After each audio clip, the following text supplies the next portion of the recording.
शायद जिनके घर बचे हैं वो आपसे ज्यादा गुनहगार हैं। आपके ऊपर अल्लाह का ये एहसान हुआ कि दुनिया की मुसीबत आई और आखिरत की मुसीबत इसके नतीजे में कम हो गई। ये छोटा एहसान नहीं है कि दुनिया की आजमाइश आई और इस आजमाइश का अजर कब मिलना?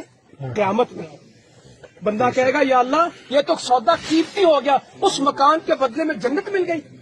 मकान बेकार होते हैं, आज ही तो कल कब्रिस्तान में चले जाएंगे, जन्नत हमेशा मिलनी है। तो इस मकान से ज्यादा फिक्र किसकी हो? जन्नत की। तो तौबा करनी, अल्लाह से दोस्ती करनी, अल्लाह की नाफरमानी छोड़नी, ये हम पे फर्ज है।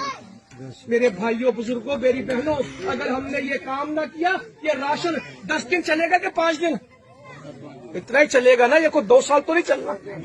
जब ये नहीं मिला था तब भी रिस्क मिला था, जब ये खत्म हो जाएगा फिर भी राजी करना पड़ा। सुभान अल्लाह। इसमें कुछ नहीं है। और जो लेके आए हैं ये भी आपका आपको पहुंचा रहे, ये इनका नहीं था, ये आपका मुकद्दर है या इनका था? ये जिसके सामने पड़ा ये उसका मुकद्दर था, ये इनका था नहीं।